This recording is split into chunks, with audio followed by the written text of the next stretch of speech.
and bucks every day. It's Wisconsin Sports Daily with Steve Sparky Fifer, served up by Wendy's on 1250 AM and 105.7 FM The Fan. Download the Wendy's app today.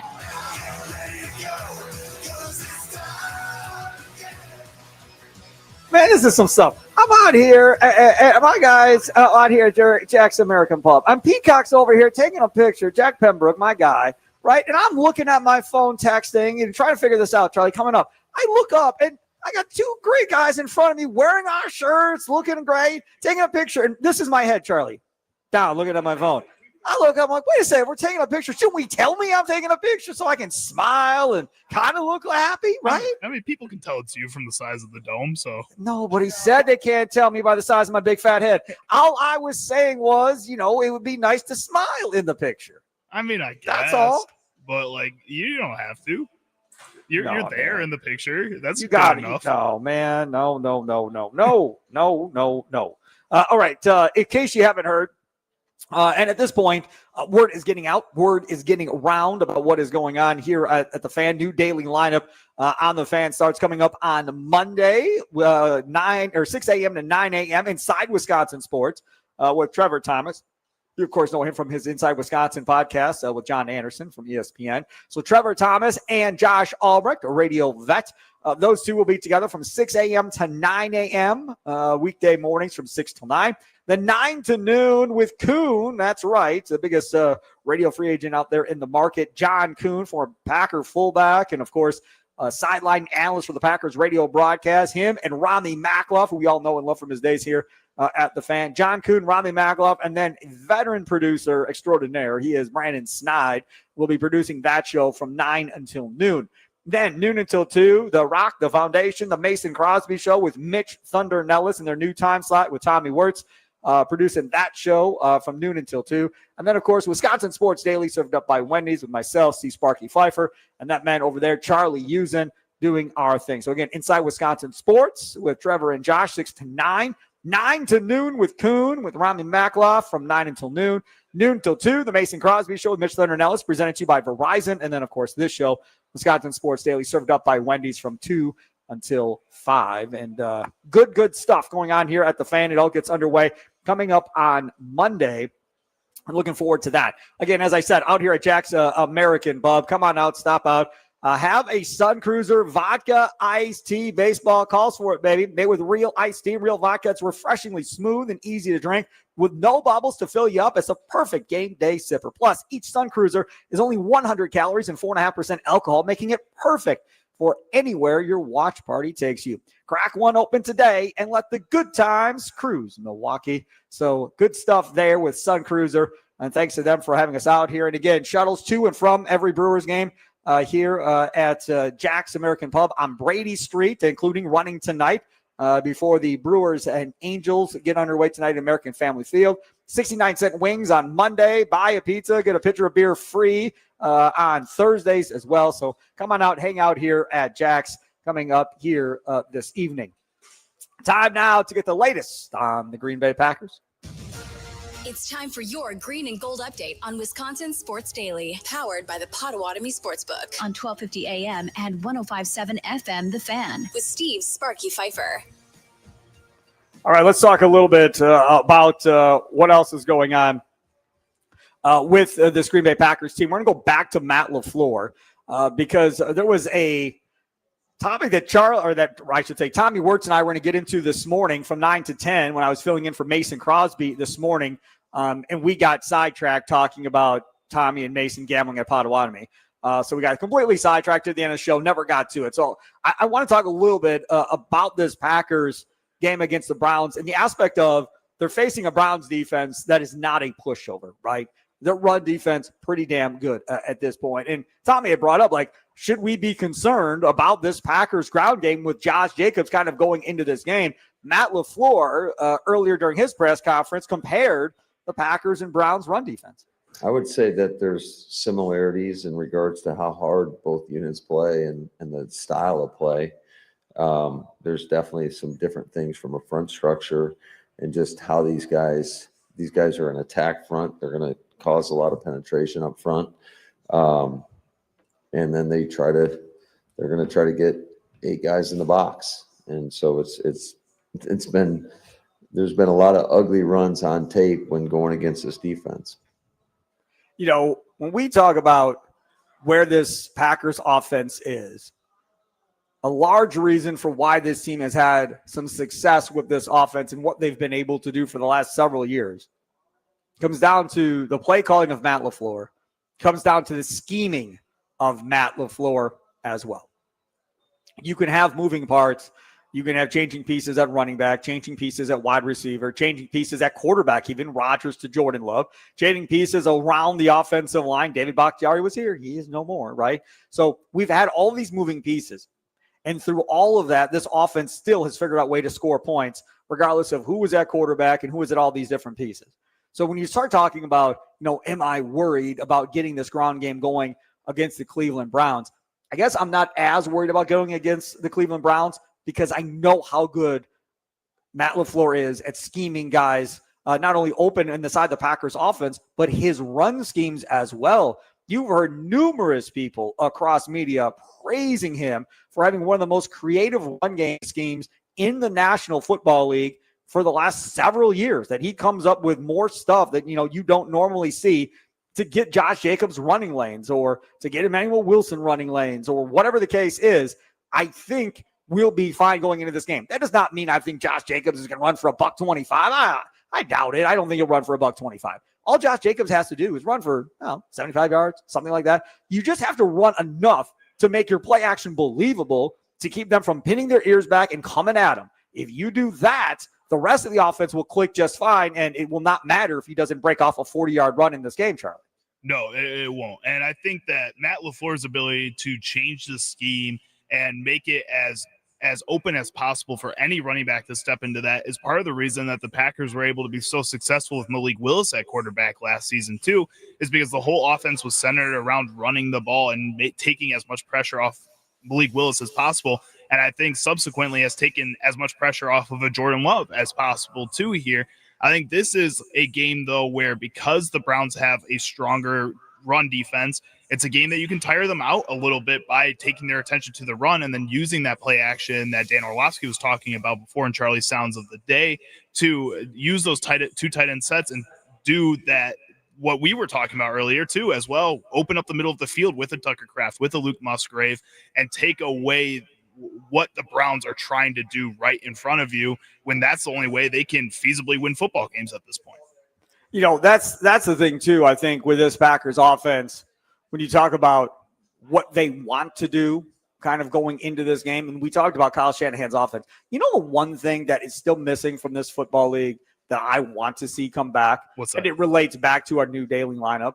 How about a big bruising fullback being restored back in the NFL? We get 9 to noon with John Kuhn, Rami Makloff, 9 to 12 starting on Monday. But that fullback piece was a huge piece back in like the 70s and 80s, right? That I formation, that lead fullback just crushing people, the short handoff to the Leroy Hordes of the world of the Vikings to get in from the 1 yard line, and the fullback dives on 4th and 1 and that type of stuff. You completely have not seen really that fullback. I mean, the Niners tried, right? They tried with their fullback with Kyle Juszczyk or whatever his name was. Juszczyk, yeah. So you had him. But other than that, nobody else really has gone out and really copied that aspect of it. The Packers, I think, kind of screwed around there for a little bit maybe. But for the most part, you really haven't seen that fullback kind of make its comeback, be that leading guy to crush guys. Now instead what you see is pulling a tight end back, a Tucker Kraft or somebody like that, lining him up and then letting him blow somebody up out of the backfield as well. And you can get that done, I think you feel really good about yourself. But I would like to see a fullback that's his job. Do we see that again at some point? Like the Mike Allstotts of the world. That dude was gigantic. It was him and Warwick Dunn, right? 1-2 combo. Now, Allstott carried the ball like John Kuhn carried the ball. Probably more carries out of the backfield than Kuhn in his career, obviously. But still, that type of big fullback that just laid people out, Charlie. That would be cool to see. Also, though, what the game, I guess, leans towards right now is having players that can do multiple things on the field. And there are teams that are running fullbacks out there on a regular basis. Baltimore Ravens, half of their press conference earlier today was talking about Patrick Ricard being hurt and how important he is to that offense. and how important he is to the dynamics of that offense as well. Alec Ingold in Miami is a huge part of that offense as well. Alec Ingold, former Badger. Mm-hmm. Yeah. So he's a guy that is also a huge part of his team. But those two players also are really good at receiving.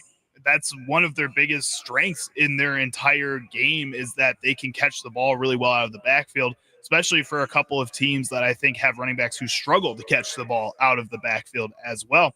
And what we're seeing from this Packers team right now is that Josh Jacobs hasn't shown that he's struggled enough receiving the ball right now to warrant giving another player like that, a tight end style player, that type of run in the backfield consistently, and that Josh Jacobs has been reliable enough to do that.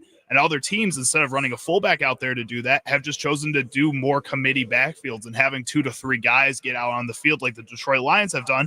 When you have a guy like David Montgomery who can't catch the ball very well, you go out and get a Jahmyr Gibbs in the first round to have that duo. Or even the Bears, who have a DeAndre Swift, who at points struggles catching the ball. You know what? You go out and you get 3 other guys that are in that middle group in order to give him some kind of rest when you do need a pass catcher out there, instead of putting a fullback out there to do the same thing.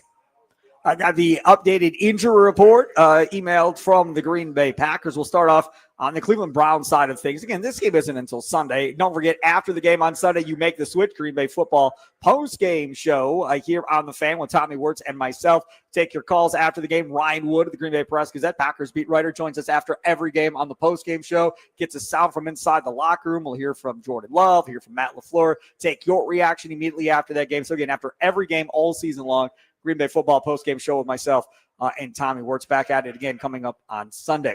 Browns injury report, did not participate. Those are the guys that we really care about here. Joe Bitonio, the guard with a back, did not participate. That would be a loss for them, obviously. DeAndre Carter, wide receiver, has a concussion. He still did not participate as well. Then you got some other guys like Jack Conklin and those guys that have some limited participation. And I'm not going to get too excited or worked up as a Packer fan thinking they're not going to play, because it's Wednesday after all. Now let's look at it for the Green Bay Packers. Full participation from Zane Anderson, who's been battling injury. So that's a good sign. Jordan Love, obviously full participation. Don't you think they can take him off the injury report at this point? He's played the first 2 weeks. He's fine. So Jordan Love still listed full participant. Did not participate in this bad boy. Jaden Reed, obviously, he just had surgery, so we can skip talking about him until November right now. Limited. Zach Tom still with that oblique. Limited shoulder still. Bo Melton at this point. Ankle, Josh Jacobs. This is the stuff I mean. Like, I would be shocked if Josh Jacobs doesn't play in this game, but he's listed as limited participant. Nate Hobbs with a knee now, limited participant. Aaron Banks with the groin, limited participant there. Would I be surprised if Aaron Banks and Zach Tom don't play? No, I would not be surprised. Would I be shocked if Josh Jacobs doesn't play? Yes, I would be shocked if Josh Jacobs doesn't play. I know he's a limited participant at this point. I don't remember there being a bunch of hula around Josh Jacobs coming off of that last game where anybody was scared that he wasn't going to play in this game, Charlie. Yeah, I'm not really worried about it, Josh Jacobs. It kind of seems more like giving him rest right now than really worrying about an injury at this moment. And I think the Packers don't like to put people as rest as their reason for sitting out ever. I think there's other teams that do it all the time and don't really care about showing it. Last season, what I saw from the Packers on their injury reports is they did not like to say somebody was getting rest. They usually had some other reason for them sitting out of that practice. Yeah, absolutely right. Yeah, you figure out your ways to do it. Remember, in the NBA, they pretty much outlawed you for saying rest, right? Because it became a talking point where, because they play so many games, right? You have a team coming into Milwaukee, and all of a sudden their 3 best players stay back and don't make the trip for rest, right? And then Adam Silver has to hear from all the angry fans that, dude, these guys are healthy and they're not playing. What is wrong with your league? Get control of your league at this point. So that's the thing. I think that probably still happens right now in the NFL, where you come up with whatever because you want your vets to get rest and maintain their health throughout the course of a year. I know the Packers only play 1 game a week. You only get 1 bye week. Sparky, it's not that hard. The Brewers play 162 games, for God's sakes, 82 games in the NBA. You need to rest these guys. They only play 1 day a week. Yeah, but it's a lot more physical of a sport than the NFL. The other thing, too, we've never really talked about, they're not the toughest guys in sports. They're not. Hockey players, they're the toughest guys in sports. I mean, you're playing a ton of games. Q was here. Q came and got his T-shirt. Q is leaving, by the way. Q So doesn't want to get on. He wants to get on Wisconsin Sports Weekend all the time. I am in a segment. He's like, I didn't get off for the headset. I'm in the middle of a segment. If you sit right here and wait, I will give you a headset for the next segment. All right. So you'll hear from Q in the next segment. But my point in all of this is that hockey players, now those are the dudes that you should say, man, why don't they get rest games throughout the course of the year? Again, I'm not a big NHL fan, but I'll tell you this much. That's never been a headline that I've seen on SportsCenter. That's never been a headline I've seen on any of these talking shows about NHL players are taking too many days off and resting. That's never been a thing. Go talk to a Milwaukee Admirals player, right? Half of them don't have their teeth in their mouths and everything else because they've been beaten to smithereens, and they're not even at the NHL level at this point. Those dudes are the toughest dudes in sports. Yeah, I would agree that they probably are the toughest dudes in sports. On the other hand, though, kind of like soccer players, there's a lot of these games where they're just kind of floating around on the opposite side and not really actually hitting each other all the time. For football, it is consistent. Whenever you are on the field, you are bashing your head against somebody else's head, no matter what position you're playing. That is consistently what is happening to you. And because of that, and the way they rotate in hockey and in soccer is so much more fluid as well, where you get so many guys getting playing time and you're just coming off the ice and resting for 5 to 10 minutes at any given point. In football, you don't really have that. If you're on the Chicago Bears and you're on that offense, you are coming out onto that field as the same unit every single time unless somebody is hurt, and you're going out there a lot because your defense doesn't know how to stop the other opposing offense. So you're just constantly back onto the field, and it really wears you down. Yeah, maybe they're not the toughest, but it is definitely a sport that you need more than one day to recover from. Man, I just got psyched out, man. You know that whole thing where you like go to give somebody a handshake and they pull it back? This dude goes for a fist bump and like pulls his hand and waves his face in front of his head. I fell for it too, Charlie. That's what you get, Sparky. Too old, man. I That's fall what you for get for all being too this old. crap, man. I thought that whole thing stopped in like the 90s. I didn't know that thing was still going. I like doing the thing where you go for like a fist bump and you go under it and you go snail. Yep. You went underneath? Yeah, you go underneath and it's like a snail. So like the fist is on top, you know? Your fist bumps I something, literally have never seen that in my life. Never, That's not one time. old. I've never seen anybody do it in my life. Because you're too old. I'm too old. So that's the thing at the bars now? That's what people do? I think it's just people have done it for a while now. Or you can do like, if they go for like a fist bump, then you go high five. It's a turkey. Really? Yeah. Okay. See? All right. Very good. All right. So Q is out here. You know, Q, he calls in the show all the time. Yesterday we had Ram was out here on the show yesterday when we were at the Milwaukee Broadhouse in Shorewood. Today, Q is out here, another one of our longtime listeners here to the fan. So we'll talk to him. He joins us next. Jack's American Pub, Brady Street. Come on out. Hang with us. Again, the new fan lineup starting on Monday. Stay tuned. We'll tell you more about that. You actually hear it right out of as soon as I'm done talking, it'll be the first thing that you hear. Well, not the first thing, maybe the second thing that you're going to hear coming up next. Plus things we missed coming up at 4:40. Tommy Wirtz is out here. He's talking to Q. His leadoff show, powered by the Potawatomi Sportsbook, coming up from 5 until 6:30, getting ready for Brewers baseball out here at Jack's American Pub on Brady Street. It's Wisconsin Sports Daily, served up by Wendy's. Live from the 1250 AM and 105.7 FM, the Fan Studios, powered by the Potawatomi Sportsbook. Sparky with you. Time now for the fan weather forecast, brought to you by Utke Heating and Cooling. 78 degrees, sunny skies, clear skies for tonight, and a low of 61.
Welcome in, Wisconsin Sports Daily, served up by Wendy's. Steve Sparky, Fifer with you. Charlie Usen back in the studio. We're at Jack's American Pub. Thanks to Sun Cruiser Vodka Iced Tea. Stop on down out here on Brady Street. Get yourself some Sun Cruiser. Got koozies, hats, shirts. We got fan T-shirts, the relief pitcher shirt that Q, who is sitting next to me, he's holding up for the YouTube audience. Search the Fan on Milwaukee to stream us on YouTube. Check out our videos. Check out our shorts. We got bucket hats from the Fan as well. Got pop sockets for the Fan. All kinds of great stuff out here. Again, at Jack's American Pub, where they have shuttles going to and from all Brewers home games. Perfect place to hop on a shuttle right here on Brady Street before and after games. Plus, they got two 200-inch TVs to watch all your favorite sporting events on. 60-cent wings on Mondays. Thursdays, buy a pizza, get a pitcher of beer for free on Thursday. So that would be coming up on tomorrow night. So I have Q out here. Now, Q is normally very active in the Dugout YouTube chat. Q is also very active, picking up the phone and dialing in and talking. Q, thanks for coming out. Do you live around here? Are you in the area, kind of? Yeah, so I got divorced a couple years ago. I'm sorry. And I moved back to the condo that I own. That's a few blocks away. So you were renting it and then kicked the people out? Yeah. So Smart. I timed it. But I'm looking to move back to Tosa, so I'll be queuing Tosa soon, Charlie. So all right, I'll update it. I got it. That's pretty funny because we're at Left's Lucky Town in Tosa tomorrow. Oh, okay, that's a great place too. But Jack's is amazing, and then I know Charlie and Jack have Apollo as sponsors across the street. Correct, right across the street from here, right? So you guys are cleaning up Brady Street. It's about time. Yeah. I was thinking, I've been listening to you for 20 years now. Since 2005? 2005. Peter Brown era? Yeah, and like Gary and Cliff. Yeah, Gary and Cliff. Yeah. What's cracking? With the whip sound effect? With the whip sound effect that Gary and Cliff Saunders used to have? Yeah. I mean, I was a young buck back then. I was like. So was I. Now, You're not the only one that was a young buck, bud. Now we've got kids. You've got a lot more than I do, but. Yeah, I do. Crazy. I have a lot more gray hair than I did when I started. A lot more gray hair. Sports Talk Radio will do that to you. Okay, so I'll get your thoughts, Q, on this question that we had earlier about Freddie Peralta, Christian Yelich. Freddie Peralta, 17 wins. Christian Yelich, 29 homers, 99 RBIs. Which one, in your opinion, has had the more impressive season? That's a tough one. I'm not the biggest baseball guy, but I would probably give it up to Christian Yelich just because of his back issues and all he's had to overcome. But last time he cracked top 30 home runs was 2019. The last time he topped 100 RBIs was 2018. But to play devil's advocate a little bit, if it's a dollars for donut thing, you got to give it to Freddie. Yeah, so for sure. $8 million a year, yeah. Yeah, so what's that? $500,000 a win. Yeah, less than that even. He's at 17. Yeah. That's a game check for Christian Yelich. Yeah. So.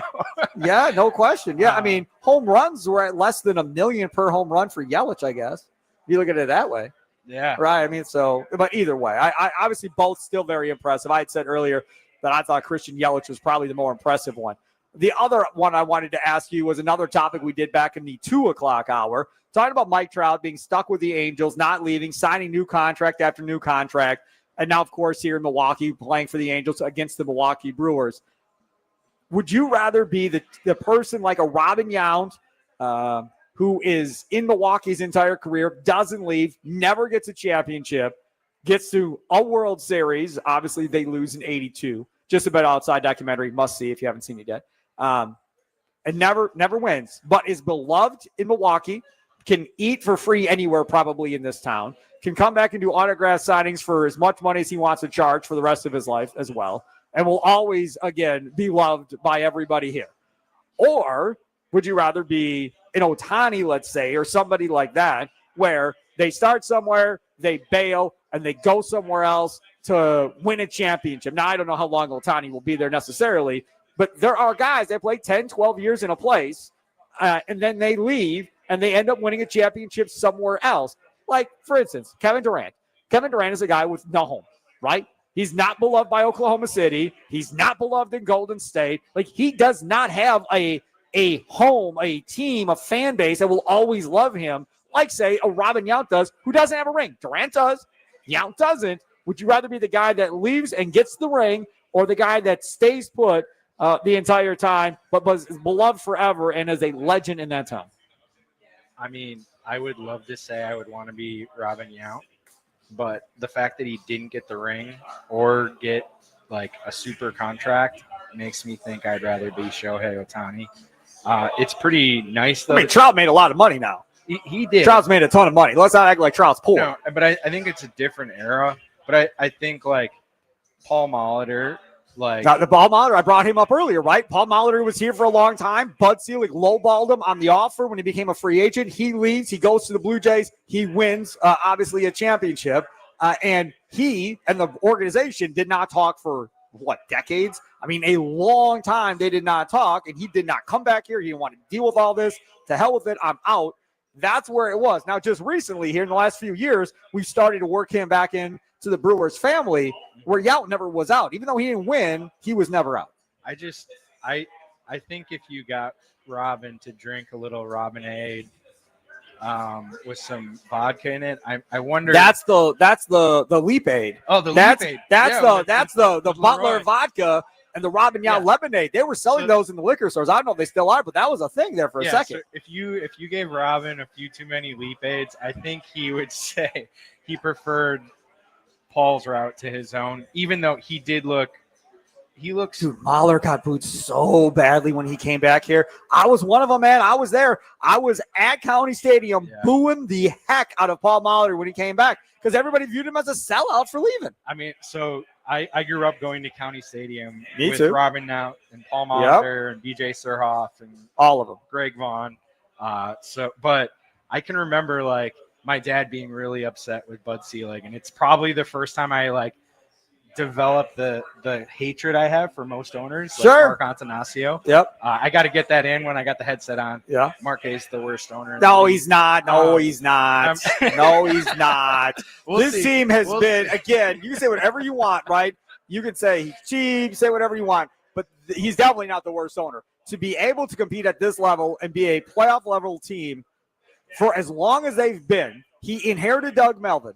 He could have got rid of Doug Melvin. He did it. He said, okay, Wendy Selig-Creed, you think he's the guy? Let's go with him. And he meddled the entire time. Not saying he hasn't, but he has been there and trusted Doug Melvin to do the job. Rick Schlesinger, who runs this whole thing, he was there because of Wendy Selig-Creed. He left him in place. Could have got rid of him, brought somebody else in. He didn't. He left him. Then Doug Melvin leaves, and they go and roll the dice, and David Stearns, a young dude in Houston, math nerd, whatever you want to call him. They bring in Stearns, who then brings in Matt Arnold from Tampa from a situation like Milwaukee, who knows how to win with lesser payroll because Stearns did it in Houston with that number, the money they had. So now they come together. They form the pitching lab. They do all this stuff. Stearns then leaves. Here's Matt Arnold, and he just keeps it on, and we keep on going. We've changed managers. It doesn't matter. We keep on going. Like, Antanasio deserves a lot of credit for all of that. All you have to do is look at that train wreck of a Bears organization to watch them screw up GM after GM, coach after coach, and not get it right. And that is poor ownership. They can't figure out how to do it right. Mark Antanasio has done it right.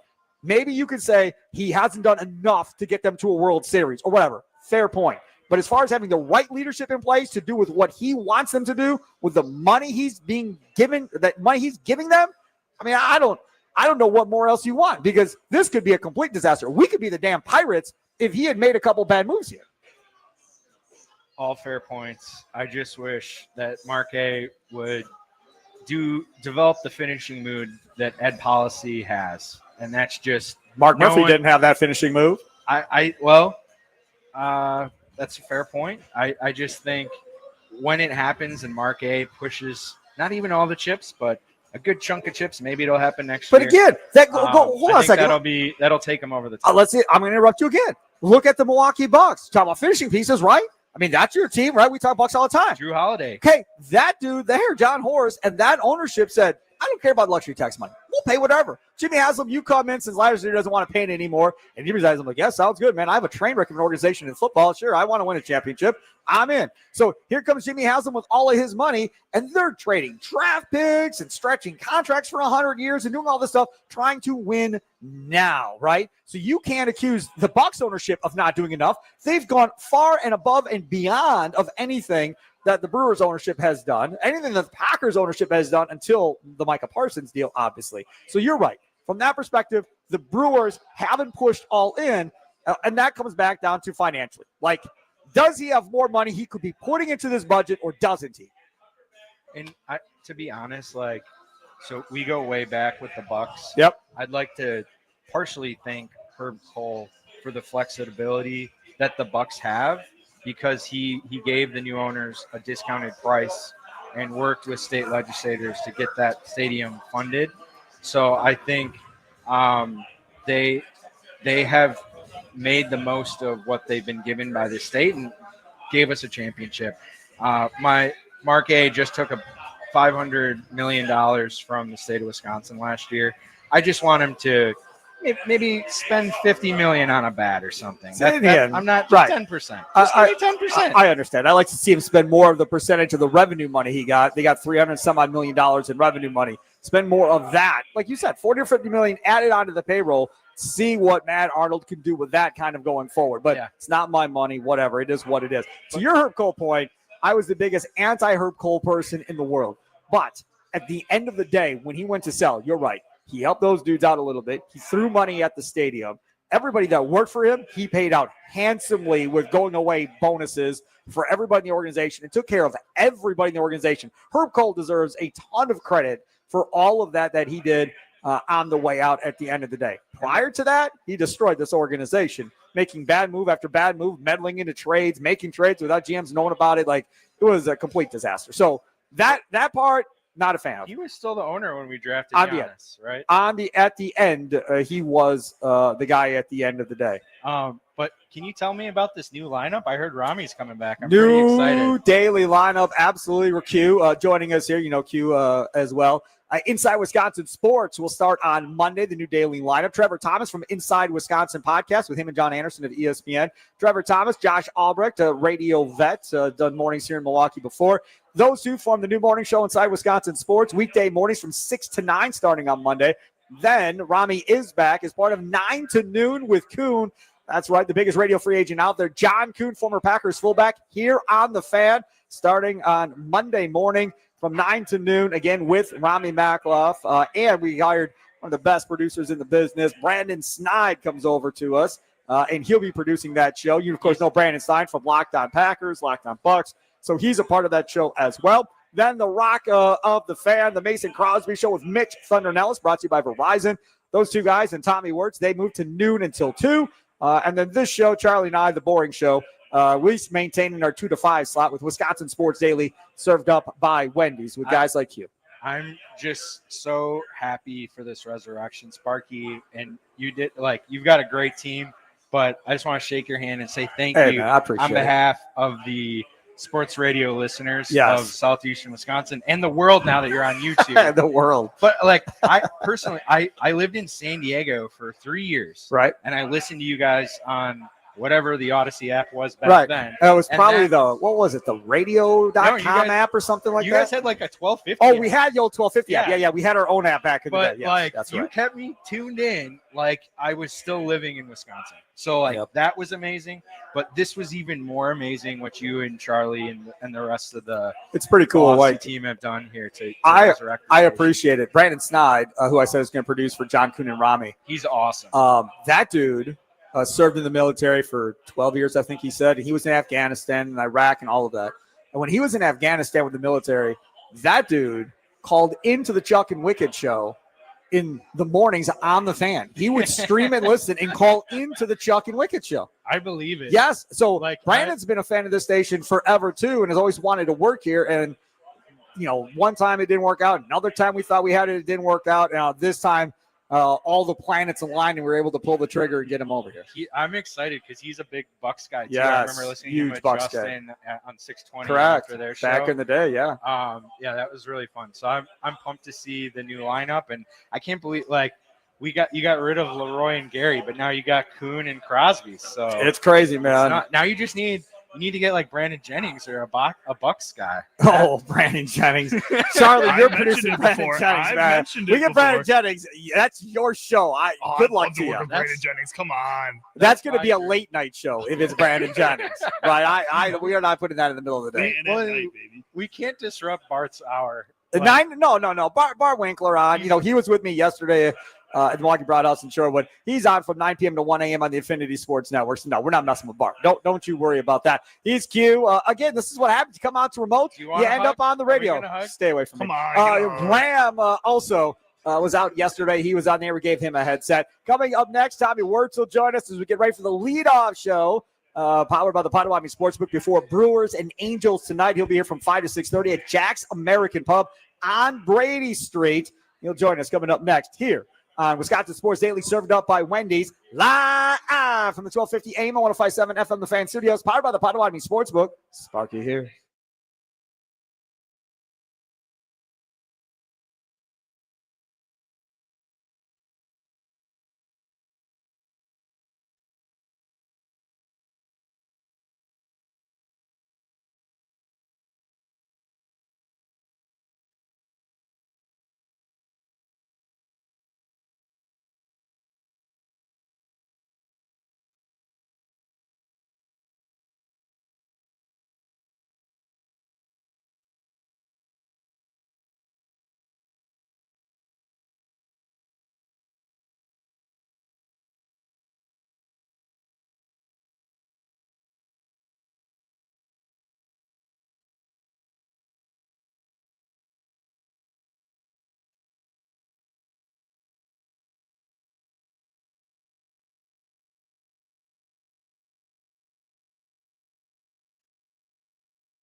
Welcome back. Wisconsin Sports Daily served up by Wendy's. Live from Jack's American Pub here on Brady Street. Come on out. Say hi out here. Thanks to Sun Cruiser Vodka Iced Tea.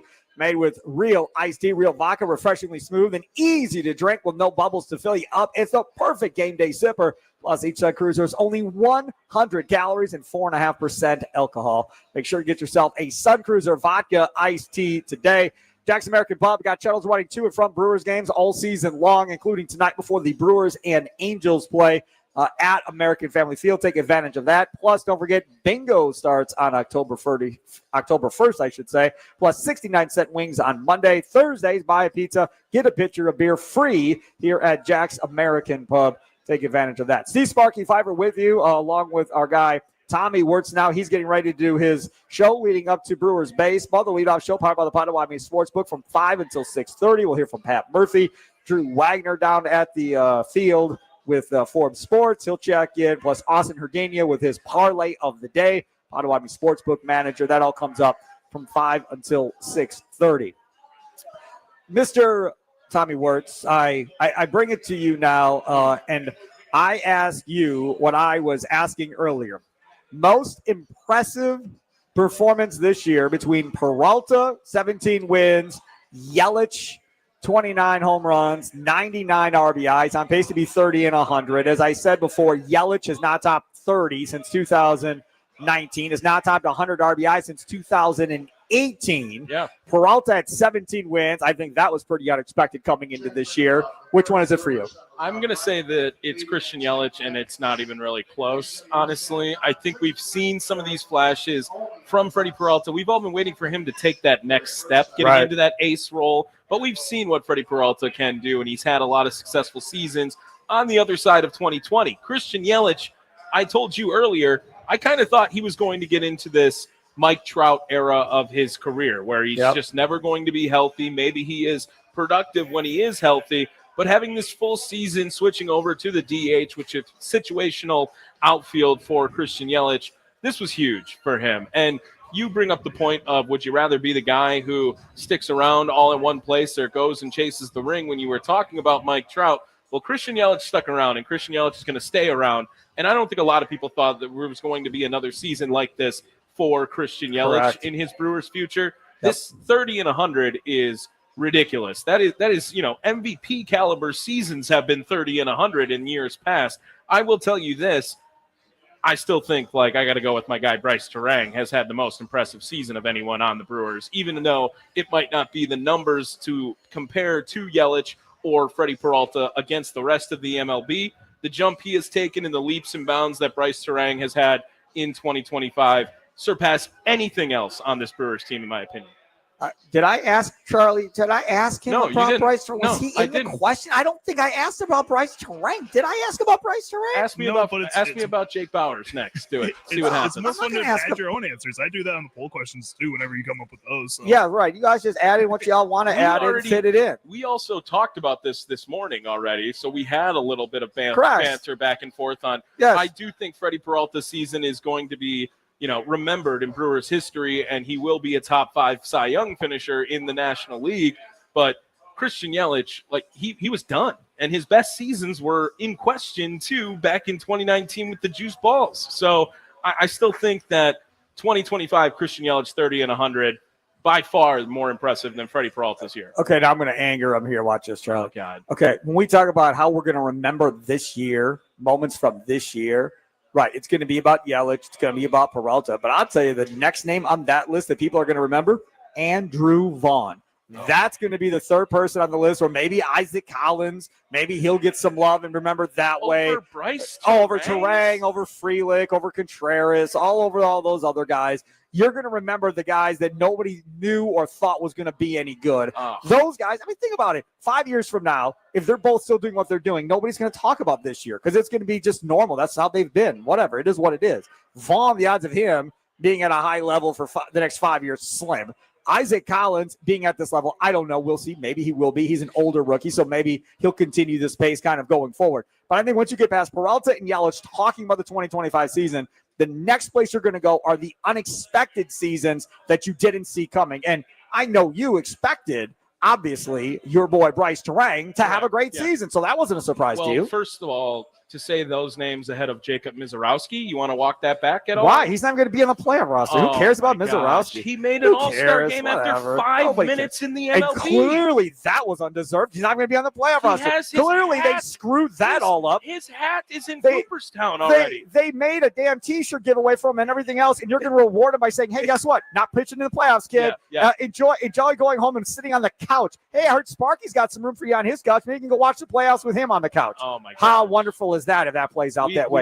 We got to set that up. If he throws 105.7 miles an hour before the now and the end of the season, he has to watch the playoffs on the couch with Sparky. That's not a punishment. If anything, it's a bonus pop, right? Some Sun Cruiser vodka iced tea, chilling, couple cases of Sun Cruiser vodka iced tea. Yeah. What did you say? A couple cases of Sun Cruiser vodka. Couple cases, right? And then we bring in some Wendy's chili, maybe, and some other stuff. Man, that's how you do You it. should invite some iron workers while you're at it. They would have a good time. They have a great time down over there. Yeah, I'm pretty sure they could eat and drink me under the table. Yes. Pretty sure that's probably going to happen. Hey, Bagger fans, every game counts, so don't miss a moment of the action this season on Prize Picks. Make your picks on your favorite Green Bay game. Stars and ride with the pack all season long. Download the app today and use code SPARKY, SPARKY, to get $50 in lineups after you play your first $5 lineup. That's code SPARKY, SPARKY, to get $50 in lineups after you play your first $5 lineup. Prize Picks, it's good to be right. Must be present in certain states. Visit prizepicks.com for details.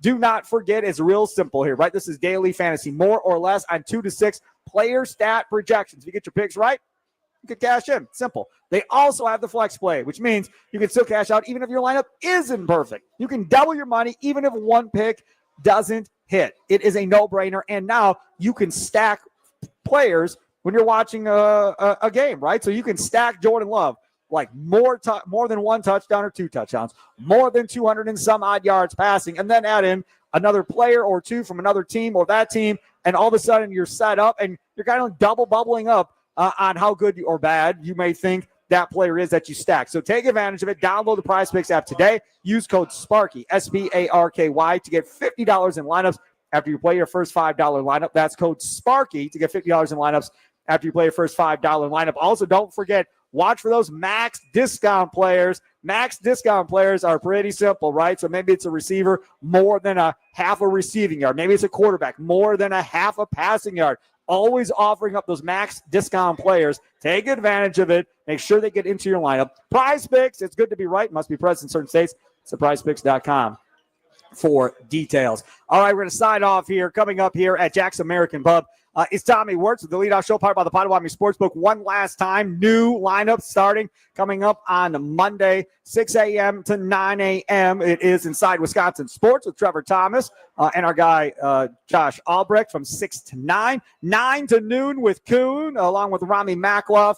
Every day there, Brandon Snide producing that show. The Mason Crosby Show with Mitch Thunder Nellis, brought to you by Verizon, the rock, the foundation of the station, brought to you by and produced by Tommy Wirtz. That's always fun. If you see Tommy and Mason and the crew out at Potawatomi tonight, ask for You didn't see us. ask them for a loan because they probably have already cleaned up financially. And then, of course, Wisconsin Sports Daily served up by Wendy's every day from 2 until 5. Mason Crosby in studio tomorrow from 9 to 11. And at 10 o'clock, our guy John Kuhn will join them for the first time on their show. And then at 11:30, Pat Murphy, Brewers manager, will join middays with Thunder, Mitch Nellis, and Tommy Wirtz tomorrow.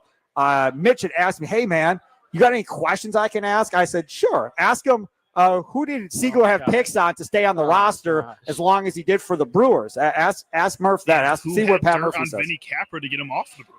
Right, On. Facts. Why That's do you really love Jake Bauers so much, and how can I love him as much as you do? That's what I was wondering. You should ask that. Because he does like you think I love Jake Bauers, dude. Pat Murphy loves Jake Bauers. He loved Anthony Siegler far more. Yeah, I hate to break it to you. He was a bigger Siegler fan than Bauers fan. That'll do it. Coming up next, Tommy Wirtz here at Jack's American Pub on Brady Street, a beer to 6:30 with the leadoff show, powered by the Potawatomi Sportsbook. Have a good night. Toodles.